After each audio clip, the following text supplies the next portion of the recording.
வணக்கம் நண்பர்களே. அனல் பறக்கும் அரசியல் களம். எடப்பாடி பழனிசாமிக்கு தொடரும் சிக்கல். அமமுக கட்சியினுடைய தலைவர் டிடிவி தினகரன் என்ன சொல்கிறாருன்னா, எடப்பாடி பழனிசாமி அதிமுகவின் பொதுச் செயலாளராக இருக்கிற வரைக்கும் அதிமுக உருப்படாதுங்க.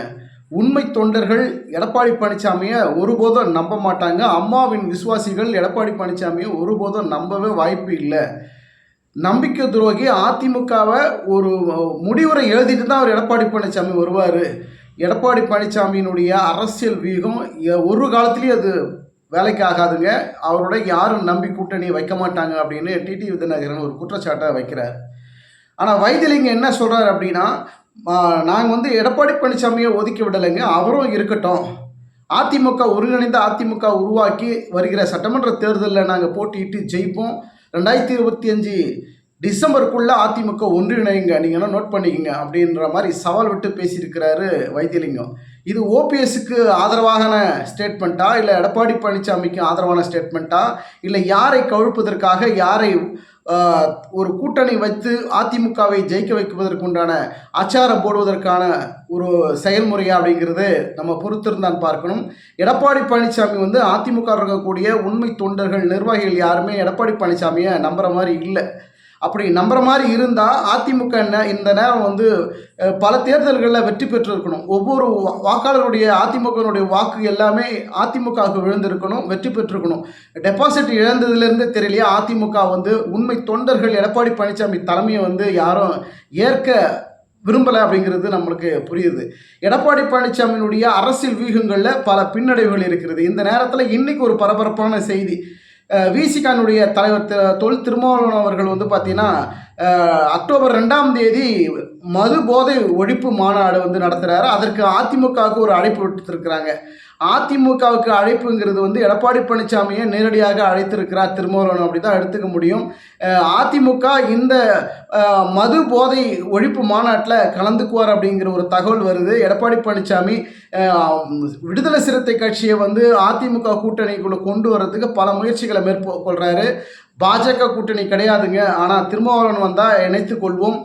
அதே புதிய கட்சி தொடங்க இருக்கக்கூடிய விஜய் அவர்கள் முதல் மாநாடு நடத்திய பிறகு எங்களுடன் பேச்சுவார்த்தைக்கு வருவார். விஜய் கட்சியும் தமிழக வெற்றி கழகமும் அதிமுக கூட்டணியில் வரும் அப்படிங்கிற ஒரு நம்பிக்கை எடப்பாடி பழனிசாமி சொல்கிறார். இதில் என்ன ஒரு விளையாட்டான ஒரு விஷயம் அப்படின்னா, எடப்பாடி பழனிசாமியை உண்மையான அதிமுக தொண்டர்களை ஏற்க மறுக்கிற பொழுது மற்ற கட்சியிலிருந்து வரக்கூடிய தலைவர்களை எப்படி அதிமுக இருக்கக்கூடிய தொண்டர்கள் நிர்வாகிகள்லாம் ஏற்றுக்கொள்வார்கள் அப்படிங்கிற ஒரு பெரிய கேள்வி இருக்கிறது. எடப்பாடி பழனிசாமியுடைய அரசியல் வியூகங்களில் பல தோல்விகள் அடைந்து கொண்டிருக்கக்கூடிய இந்த நேரத்தில் பல பிரிவினைகள், பல உட்கட்சி பூசல் தொடருது அதிமுகவில்.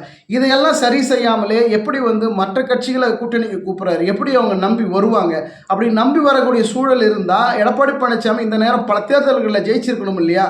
அந்த தேர்தலெல்லாம் தோல்வியுற்ற பிறகு இந்த சட்டமன்ற தேர்தலில் மட்டும் அவர் ஜெயிச்சிருவாரா அப்படின்னு அதிமுக உள்ளே இருக்கக்கூடிய நிர்வாகிகளுக்கு மிகப்பெரிய ஒரு சுணக்கமான எண்ணம் தான் அவர்களுக்கு வருகிறது. பொறுத்திருந்து பார்க்கலாம். எடப்பாடி பழனிசாமி விடுதலை சிறுத்தை கட்சியினுடைய மாநாட்டில் கலந்துக்குவாரா, கலந்து கொள்ள மாட்டாரா? அப்படி கலந்துக்கிட்டால் எடப்பாடி பழனிசாமியுடைய அரசியல் வியூகத்தில் விடுதலை சிறுத்தை கட்சியினுடைய திருமாவளவன் அவர்களை அதிமுக கூட்டணியில் பேச்சுவார்த்தைக்கு தீவிரம் காட்டுவார் அப்படிங்கிற ஒரு அரசியல் பார்வை இருக்கிறது. பொறுத்திருந்து பார்ப்போம். எடப்பாடி பழனிசாமி அதிமுகனுடைய தொண்டர்கள் விரும்பாத நேரத்தில், அதிமுக ஒருபோதும் எடப்பாடி பழனிசாமி ஏற்றுக்கொள்ளாத இந்த சூழலில் வைத்திலிங்கம் என்ன பண்ணுறாருன்னா, அதிமுகவில் எடப்பாடி பழனிசாமி நாங்கள் யாரும் வெளியே போக சொல்லலைங்க, அவரும் இருக்கிறாரு, கூட்டணியில் அவரும் இருப்பார் அப்படிங்கிற உறுதியை செய்தியாளர் மத்தியில் வைத்திலிங்கம் சொன்னார்.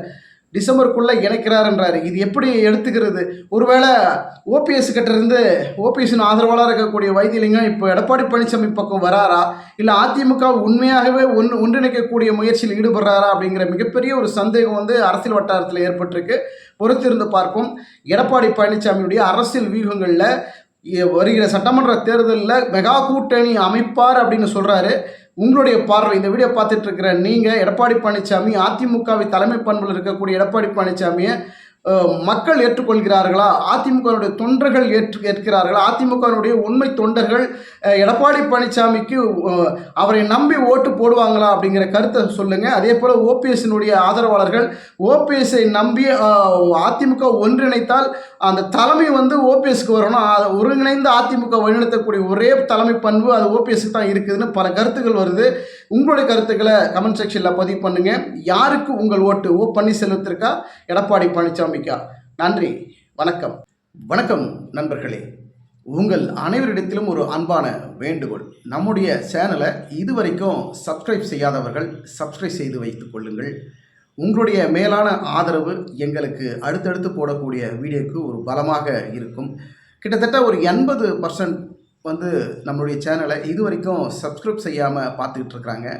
உங்கள்கிட்ட ஒரு அன்பாக கேட்டுக்கிறேன், நம்மளுடைய சேனலை சப்ஸ்கிரைப் செய்யுங்க, லைக் பண்ணுங்கள், உங்களுடைய கருத்துக்களை கமெண்ட் செக்ஷனில் பதிவு பண்ணுங்கள்.